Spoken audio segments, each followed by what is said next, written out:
So how do you prevent behavior problems from popping off in your classroom? Well, in this video, I'm going to give you a proven system that will not only prevent behavior problems, but it will also empower you, the teacher, and empower the student. And if you watch it until the end, I'm going to give you another tool that you can use starting yesterday, right here on Mr. Middle School.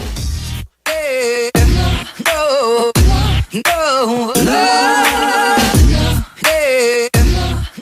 Hey, what's good, everybody? My name is Kevin Sharp, and you are watching Mr. Middle School. And if you're a teacher that is committed, if you're a teacher that's consistent, and if you're a teacher that is coachable, please subscribe to this channel. On this channel, I will give you tips and strategies and just simple life lessons on how to make your workload as a teacher a little bit more stress-free and a little bit more better.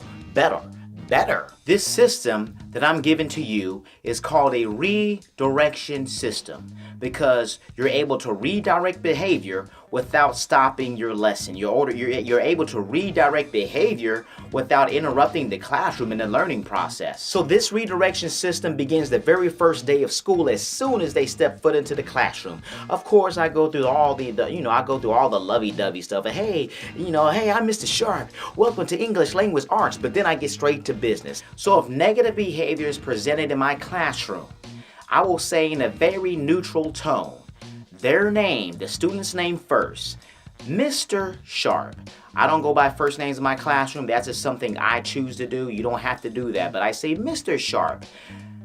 And I say this phrase in 3 words. Make you aware.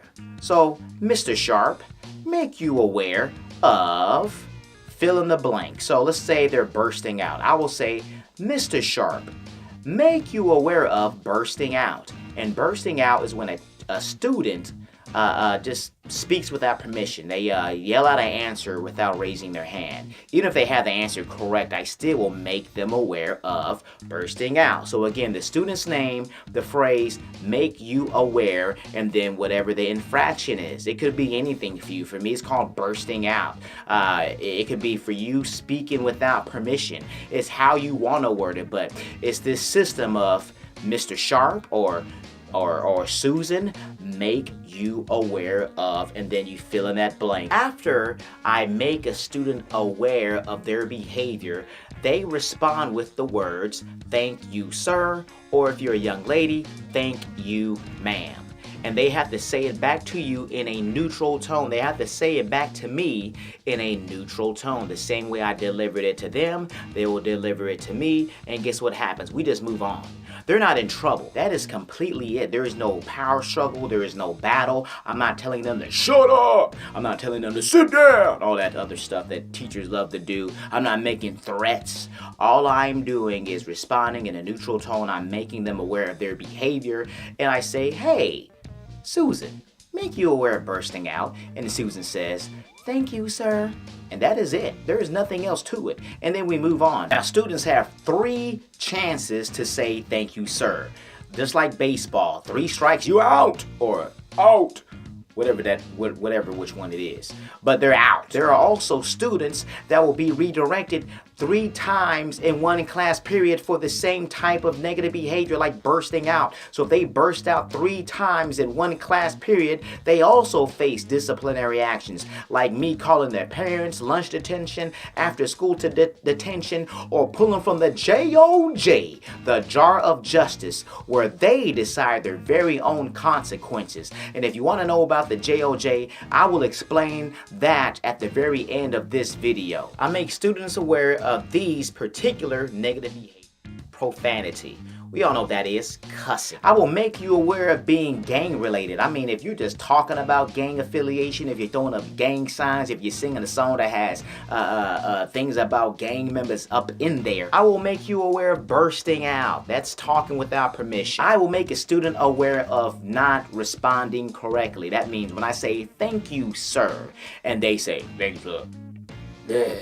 They roll their eyes, all that stuff. I will say, make you aware of not responding correctly. And remember, they only get 3 chances. I will make you aware of agitating peers. Like if a kid is just constantly making a weird noise in another kid's ear, like I will make you aware of being sexually inappropriate. That could be just singing a nasty song from the radio. That could be just trying to twerk at your desk. I will make you aware of being inappropriate, like picking your nose, chewing on your fingernails, putting your feet on my desk. I will make you aware of seeking attention. That's just the kid in the classroom who's just the class clown, wants the attention, makes weird noises, and just wants you to give him a good hug. That's what I usually do, and I make them aware of it. I will make you aware of being rude. That's ragging on peers and ragging on your classmates and any form of that rudeness there. I will make you aware of not showing concern. That's when a kid farts in class or toots or whatever you call it, passing some gas, man.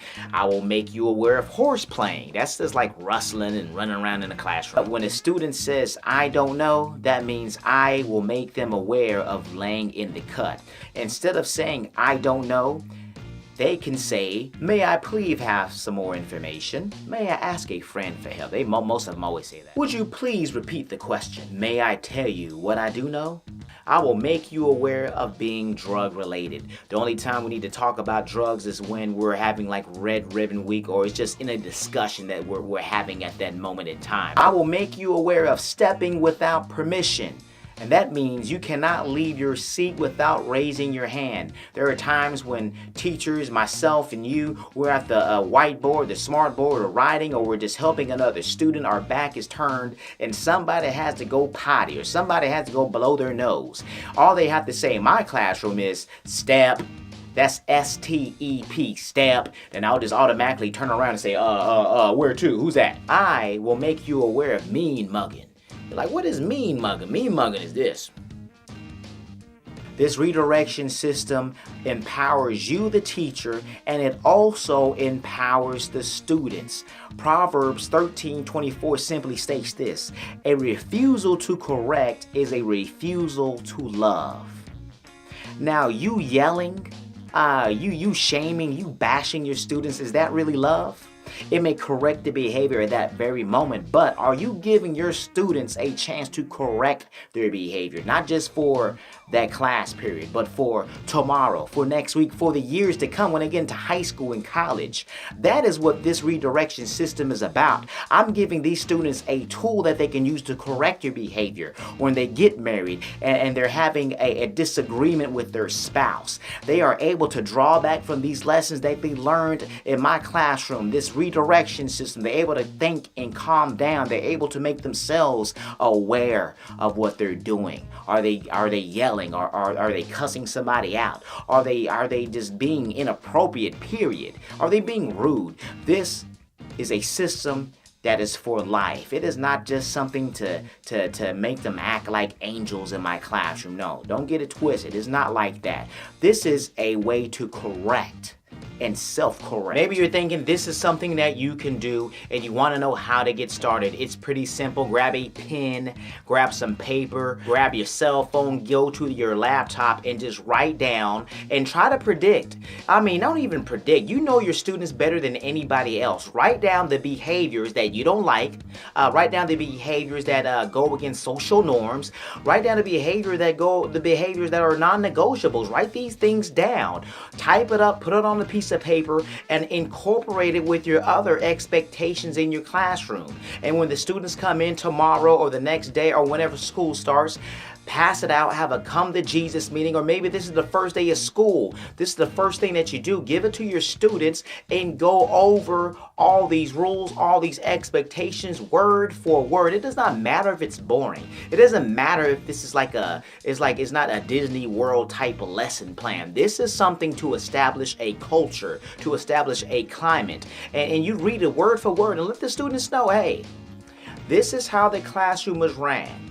If there's negative behavior presented in my classroom, I will say your name. Hey, Mr. Martin, make you aware of fill in the blank, make you aware of bursting out. And then Mr. Martin, all you have to say is thank you, ma'am, or thank you, sir. It is that simple. Make sure you stress and you continue to repeat that you are not in trouble if I redirect you. You are not in trouble if you get redirected. You are not in trouble if you're redirected.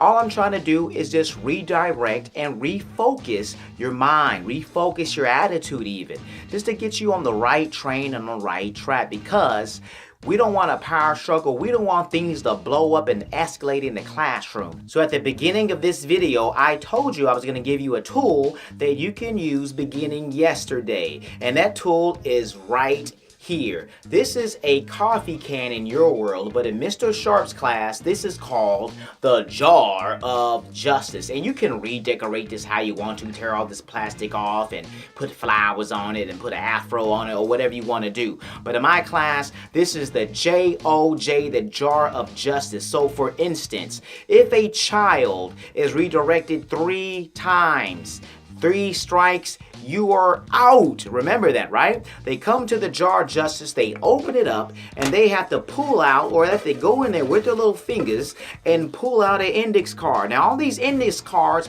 are consequences that the students created on day number 2 of the school year. On day number 2 of my school year, I make my students do an assignment in class where they have to create consequences for themselves. As in, if they got in trouble, what type of consequence or what kind of punishment will they give themselves? That's what's on all these index cards. They created these consequences themselves. So it could be anything in here. It could be copy the dictionary. It can be wall sits for 2 minutes. It could be 10 push-ups. It could be an extra book report. It could be extra homework. And also, I'll take about 5 to 10 cards and I'll write grace on it. These are called grace cards. So if a child comes and pulls from the JOJ and they see that the card says grace, that means they are excused. They don't have to do the consequences. They are going to have grace. I'm going to give them mercy and grace. They don't have to do the consequence that is in here, but they do understand it had to go this far. They had to pay some type of consequence. And sometimes just going in here and grabbing it and then seeing grace will set them free, man. Be honest with you. It's an awesome tool to use. I suggest you try it. So this is the question of the day. Are you willing to use this redirection system for at least 6 weeks? If not, please explain why. And if you are, please explain why. I will reply to every single comment. I will reply to every single suggestion. Thank you for lending me your ears, and thank you for lending me your eyes. And make sure that you are subscribed below. And make sure that you stay committed. Make sure that you stay consistent. And make sure that you stay coachable. And may God continue to do good in your life.